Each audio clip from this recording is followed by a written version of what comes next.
did you know that 97% of the population does not give thoughtful contemplation to their life's desires, nor chart a proper course to take their life in that direction? You want to be someone that is not of a goal-setting culture. You actually want to be someone that creates a goal-achieving culture.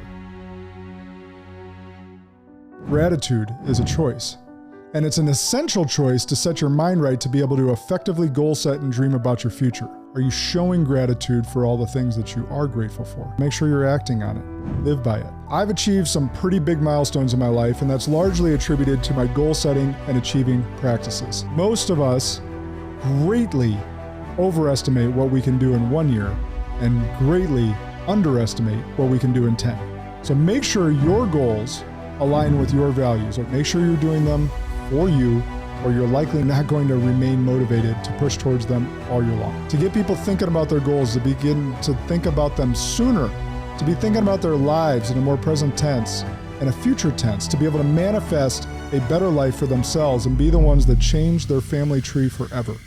You have that power. I hope you exercise that power today.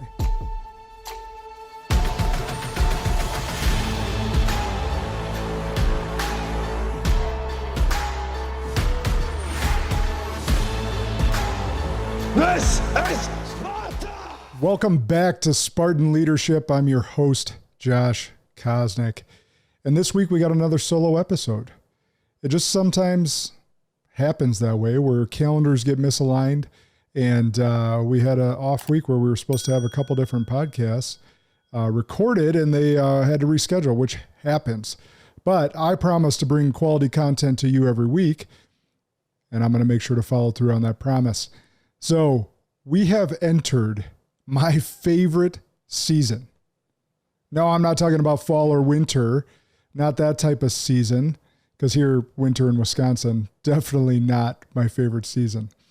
I'm talking about the convergence of finishing the quarter and year as strong as possible while beginning to goal plan and dream for the next year and beyond. This time of year gets me absolutely hyped. I am laser focused on closing out any business on the current year. And at the same time, I have my dreaming brain going full tilt and have some days, actually over the next couple days or a couple weeks, to block and do the work that it entails to be successful next year, 2024 and beyond. So I hope you have as well. What I want to get into today is a little bit of the mindset that it takes to have a successful planning session or goal setting and planning session, some of the pitfalls that come along with that, and how you can really dream and project into the future and how to do that in a proper way. I think a lot of times we go into goal setting with either the improper mindset to be able to put ourselves out there fully, or we just write something down and put it in a drawer or on a board and never look at it again. So today we are going to get into how to have the best year ever in 2024. And before I get started on that, I want to make sure that the reason we're doing this now, I just had a mastermind call, one of my masterminds that I host, and I was telling them the reason I was excited to do it now is because November and December really are the keys to having a great first quarter of 2024, or any year for that matter. And the reason we do this planning now is to make sure that we finish strong and set ourselves up for success. Too many people are thinking in between Christmas and New Year's about their goals and what New Year's resolutions they're going to have. And we all know New Year's resolutions by a far margin do not stick. All right, so let's get into it. Paul J. Meyer had this to say about goal setting. Goal setting is the most important aspect of all improvement and personal development plans. Confidence is important. Determination is vital. Certain personality traits contribute to success, for sure, but they all come into focus in goal setting. So did you know that 97% of the population does not give thoughtful contemplation to their life's desires, nor chart a proper course to take their life in that direction? Now, a quick side tangent on that number. Our society has been breeding weakness into our kids for the better part of 2 decades. Participation trophies, telling everyone that they're the same, not allowing our kids to fail. It's a big problem. And by the way, I don't blame this generation or the generation coming after them. It's the parents' fault for allowing it. So for those of you listening to it that may be in that generation that gets shit on all the time, I don't blame you. I blame your parents, the teachers, the educators, the coaches that allowed this participation trophy culture to be bred into the U.S. society. Because we all know, and science has now told us, that it is a failed structure. Because failure is key, and we'll get into a little bit of that. So if you even have a little bit of dog in you, you're going to do some big things, and this world is really yours for the taking, because this next generation is weak. Don't take that as a whole. I know there's some of you crushers out there, and I'm blessed to know you, and you inspire me, but by and large, majority of you, or majority of the people in that generation, I should say, are not equipped well enough to face the hardships that this life has to provide all of us. All of us are going to face hardships in our life. All of us are going to face failures in our lives, and we have to be equipped to overcome them. I feel blessed to have caught the tail end of a generation that was allowed to fail. I was allowed to finish last and not get a trophy for it, because failure is the best teacher. After all, it's been said, those who cannot learn from history are doomed to repeat it. We should tell our politicians that. That's a different topic for a different day. All right. Welcome to the 3%. Welcome to the Winners Club. And remember what I said earlier, when I say welcome to the 3%, those of you that are going to goal set, goal plan, and dream about the future, you are the 3%. You are the world changers. So welcome to the Winners Club. Now, before we get into how to do some proper goal planning and dreaming for the future, let's address some common reasons of why most goal setting fails. You see, just because you're in the 3% that actually sets goals, it doesn't mean you'll actually achieve them. Remember, you want to be someone that is not of a goal setting culture. You actually want to be someone that creates a goal achieving culture. If you don't know what I mean by that, just think about the words. You can set goals. That's very easy to do. But I want you focused on achieving your goals. What does it take to achieve them? Put yourself in the best environment. Put yourself in the best situation. Put yourself in the proper mindset to achieve the goals that you set out in front of you.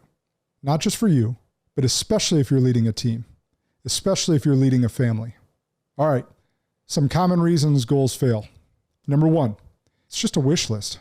You put them on paper, put them in a drawer or a notebook, close the notebook, and you don't look at them again for the rest of the year. That is not keeping them in the forefront of your mind. We know manifestation is a very real thing. And if you don't, you need to study it a little bit more. And we'll get into a little bit about that as we go into dream space. But you have to keep them in front of you. It's not just a wish list for you. You've put proper thought into it. You've put an action plan in place, and you're hell-bent on achieving it. Number 2, they're clear as mud. You don't make them a SMART goal, and therefore they're ambiguous to you and anyone around you, which is only going to demotivate you because no one knows what winning means. You have to define what winning means. If you don't know what a SMART goal is, look that up. It's said a bunch of different ways, but here's how I'll say it. It's it's specific, it's measurable, it's attainable, and there's a timetable to it. Okay? That's what a SMART goal is.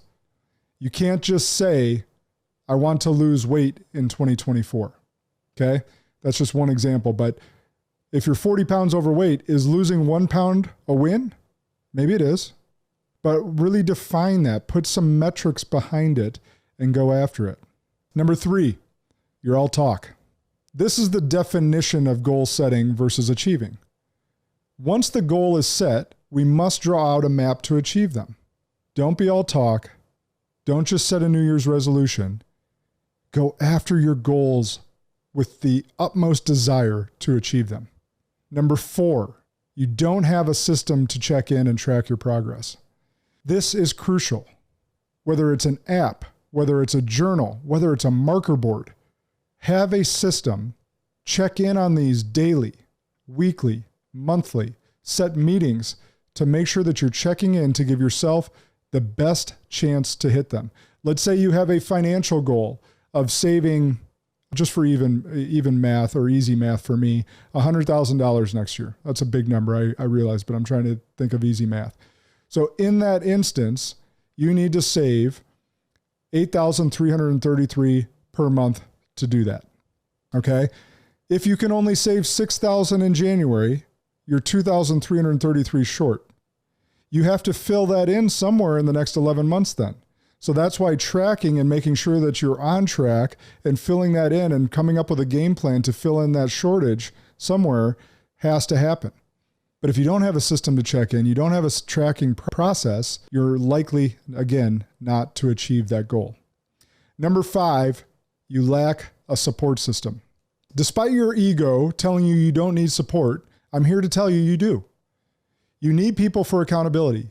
You need people for cheerleading, for guidance, and possibly resources. Don't think you can go it alone. And actually, there's a lot of studies shown that if you put it out there publicly, you're far more likely to hit it, because a lot of times we're used to letting ourselves down. It may be better for you to have someone else that you're accountable to because you don't want to let them down. So putting it out there publicly and putting yourself out there, which I realize is a little bit vulnerable, but it really can help in the goal achievement process. And lastly, a bonus, there's one fatal mistake that you can make that'll kill your goals, your self-confidence, your self-worth, and so much more. That is, during the goal setting process, you can actually turn this creative process against you.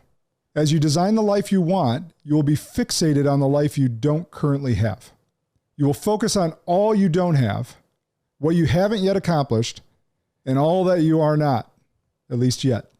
Don't do this to yourself. Don't self-sabotage. And I'm going to give you some tools to make sure that you don't commit that fatal flaw here in just a moment. While you need to have a vision for where you want to go and who you want to become, it is critical to first get centered, grounded, and affirmed with the abundance that you already possess. You want your mind and creative process fixed on abundance. An abundance mindset comes from realizing and appreciating all that you already have and all that you already are. You know, those quotes out there, those nice little tagline sayings, you are enough. Well, it is true. You are enough. Now let's set in some processes and mindset properly to really prove that you are enough by achieving goals. All right, one way to do this, gratitude is the attitude that changes everything. Science tells us that it is physiologically impossible to feel stressed and blessed at the exact same time. So anytime you're feeling anxious, this is a tool I've even taught my 8-year-old, as young as 5 years old, I was teaching her this, to think of things that she's grateful for, changing her mindset and state of being in that moment, because she struggles a little bit with anxiety. Well, we all struggle with anxiety. It's some of us more than others. So science has already proven that it's physiologically impossible to feel stressed and blessed at the same time. So it's a tool to get into gratitude to get yourself away from that anxiety. That's why gratitude journaling is so powerful. That's why prayer is so powerful. Think about this question. If God only gave you tomorrow what you thanked him for today, what would you have left? That might be a gut punch to some of you. Take stock. This is a good time of year to take stock on all the things that you're grateful for. And not just external things. Think about your body. Think about the movement. Think about the fact that you can walk on 2 feet. You can run. Your body can do all these things. It can lift weights. It can write. It can dance. It can do all these amazing things. A lot of times it's easier to think about the external things we're grateful for, like our family, our spouses. We have a warm house. We have running water, all those external things. And those are great to be thankful for. Don't get me wrong. Don't be afraid or don't feel selfish to thank God or be grateful for who you are, the things that you can do, the things your body can do, the things your mind can do, the things only you can do, the only God put these talents inside of you. Be grateful for them. Take stock in them. All right, there was a great takeaway I had from the book, The Gap and the Gain by Dan Sullivan and Dr. Benjamin Hardy. This book talked about The gap being all the things I just talked about, all that you aren't yet, all the things you don't have yet, all the things that you have yet to achieve. That's the gap. And in current society, social media has taken that to the nth degree because it shows us lack, essentially. And this is a marketing tool for all the companies out there, by the way. But what it shows us, or we see friends on vacation or at this really nice thing or doing things that we're not able yet to afford to do either with time or money. And that makes us feel in lack. That's the gap. The gain, on the other hand, is all the things that we've accomplished to get to this point in our life. All the things that we have currently, all the things that we've overcome, failures, lessons, all these things. By the way, and I've said this before, but it's a really good reminder. Think about your worst day. Think about all the bad days you've had or bad moments in a day. You've overcome every single one of them. You're listening to this podcast in this moment. That means you're still alive. You're still breathing. You've overcome every single bad day, every single bad moment you've ever had. You know what that makes you? A winner. You're undefeated. That's thinking about the gain. And there's a great tool from that book that I picked up that if you keep a journal next to your bed and write down 3 wins from the day, just 3, could be small, could be big, but it starts to capture the gain for you. Think about that. That's 21 in a week. You know, if there's 4 weeks in a month, that's 84 in a month. 84 wins that you're writing down. And that'll be, over 1,000 on the year. Amazing. Think about on December 31st, reading over 1,000 wins that you had over the year. Think about how good that would feel. So whether you want to write down 3 wins from the day, 3 blessings from the day, however you want to go about it, it is a very good practice to keep that journal next to your bed as part of your nighttime routine to capture so that you could, because there's no way that any of us as human beings can remember all those things throughout the year. So it gets you to take stock in your wins in real time. So if you like that idea, start incorporating it now. Make it something that's a habit for you in 2024. And remember, gratitude is a choice. And it's an essential choice to set your mind right to be able to effectively goal set and dream about your future. So don't live in the gap. Choose to live in the gain. John F. Kennedy said this: as we express our gratitude, we must never forget that the highest appreciation is not to utter words, but to live by them. Are you living by it? Are you living by gratitude? Are you showing gratitude for all the things that you are grateful for? That could be an action and words. But make sure you're acting on it. Live by it. And Thomas Jefferson said this: nothing can stop the man, and I'll add in there, or woman, with the right mental attitude from achieving his goal. Nothing on earth can help the man with the wrong mental attitude. Now, those are 2 very wise men, 2 different captures or lessons I want you to capture here before we get into this, because it's setting up the proper mindset foundationally. And now that we've set up that proper mindset foundationally, let's begin to take stock before we get into dream space. Now, in this mastermind I just ran, I talked about some tools. Now, if you join me in my masterminds or you join me in my individual coaching, which you can reach out at joshkosnick.com if that's something that you want to do, I introduce these tools in detail and something that we work through on either a one-to-one basis or a one-to-many basis, but you get these tools from me. One of them I took that you can get from Darren Hardy in his book, The Compound Effect, or actually it's a free resource of his on his website, is called The Wheel of Life.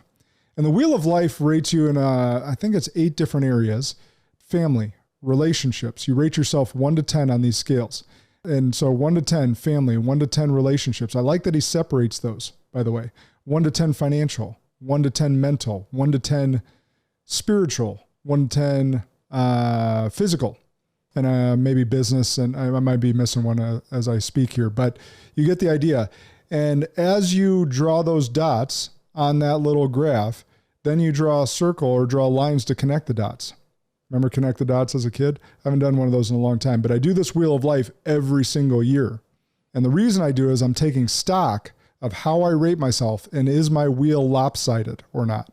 And if my wheel is lopsided, how do I want to address that going into the next year?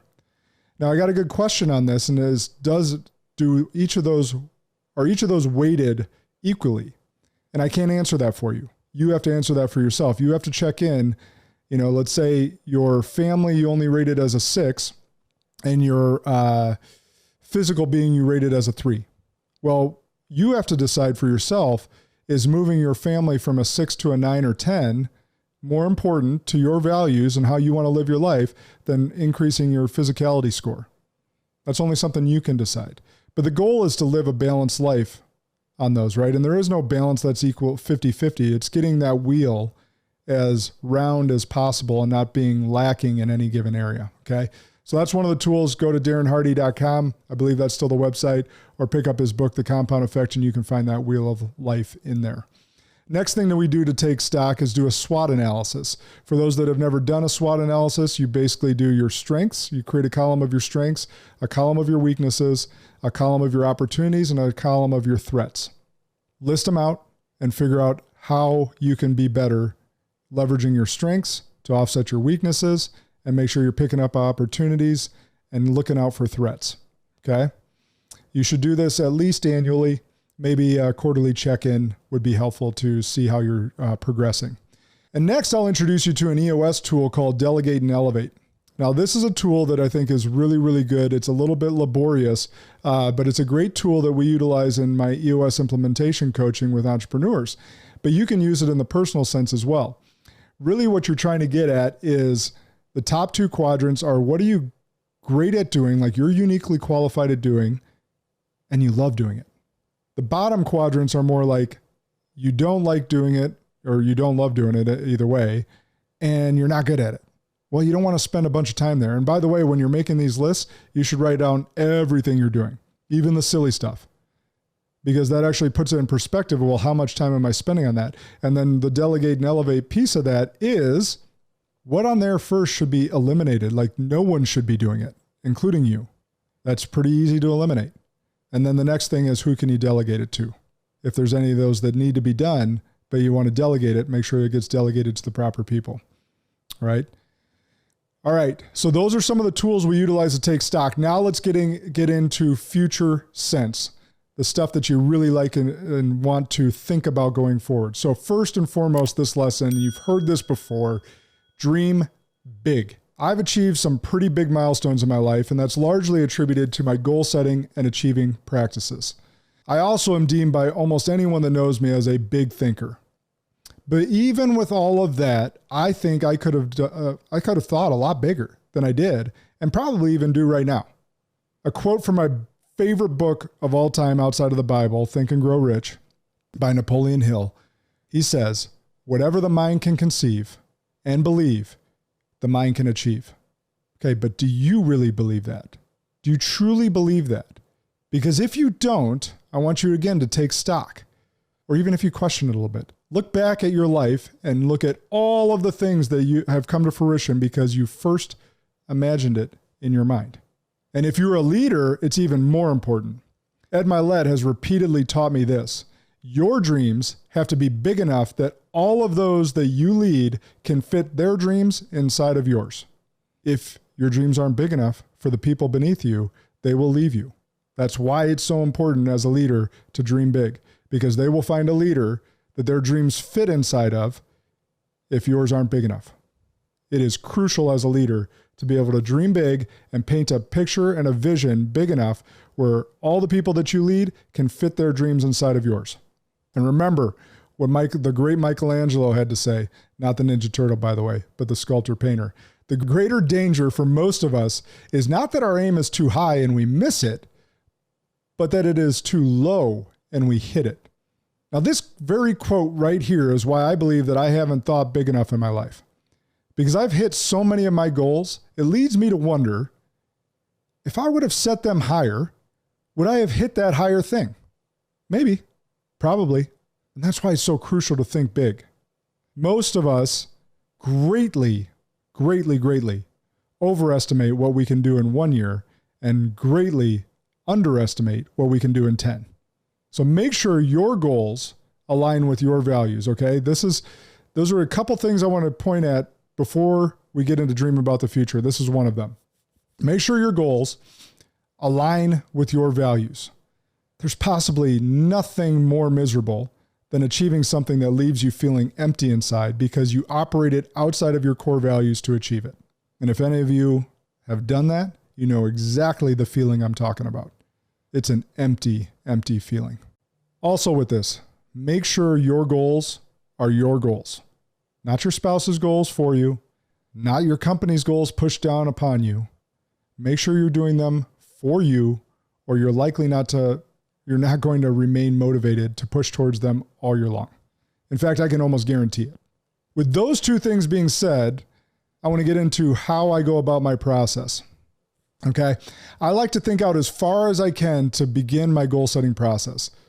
So if you haven't done visioning before, this is key to keep your yearly goals on track with your long-term vision. Okay. So I want you to think out, if you can think out 30 years, great. If you can think out to age 100, even better. But let's say I can think out 10 years. But again, push yourself to envision as far out as possible. But let's start with 10 years. This should make you highly uncomfortable and questioning if you can even do that. That's the purpose of the 10-year. Again, remember that we often overestimate what we can do in 1 year and greatly underestimate what we can do in 10. So if you're feeling really uncomfortable with that 10-year, that's how you know you're on the right track. So here's some questions you might ask. Where am I in 10 years? What do I want life to look like? Have I built my dream home by then? What do I want in the bank account? What position am I in? What does my company look like? How many people are in the company? Like, you're really trying to paint this picture. And when I actually write that vision, after I get that list down, I make it as real as possible. I'll give you an example of like a sentence. It's January 1st. This is how I might start it out. It's January 1st. And let's put out 10 years. 2033. Jenna and I, my wife and I, were getting ready to watch some college football bowl games.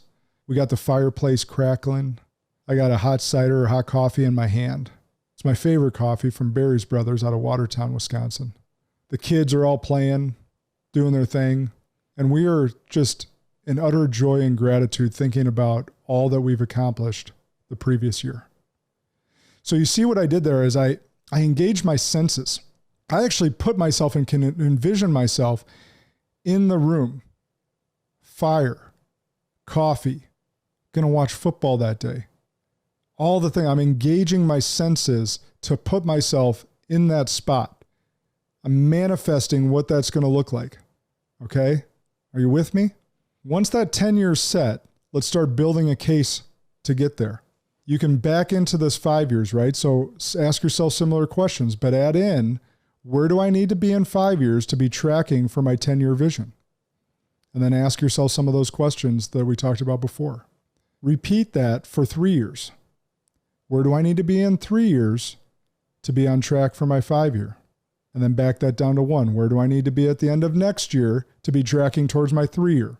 Now we break it down to more palatable timeframes. Break it down to quarterly, monthly, and weekly. If you're able to envision hitting it in 1 year, that test right there, after you've broken it down all the way to 1 year, and 3 years and 5 years, if those seem like pretty achievable and not making you uncomfortable enough, you probably need to make the 10-year bigger. If those are giving you a little pushback and a little angst in your stomach, you're probably on the right track. But just going through this process is going to put you ahead of 99% of people. Because remember, again, only 3% of people are actually even doing any goal planning to begin with. So I've given you a lot on this topic today. I hope this resonates well with you. There's some mindset stuff, some gratitude stuff, some tools that you can use to give yourself context for where you're currently at, and the biggest thing of dreaming big and getting towards a 10-year vision and how to back into that.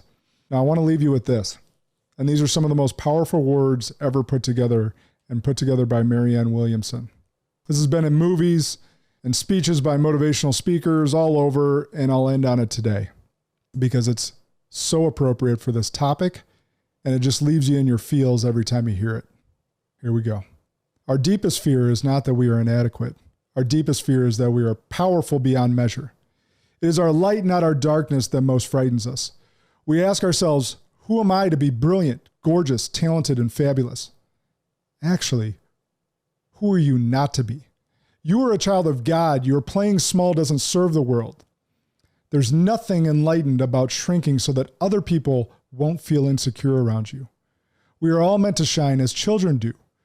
We are born to make manifest the glory of God that is within each of us. It's not just in some of us, it's in everyone.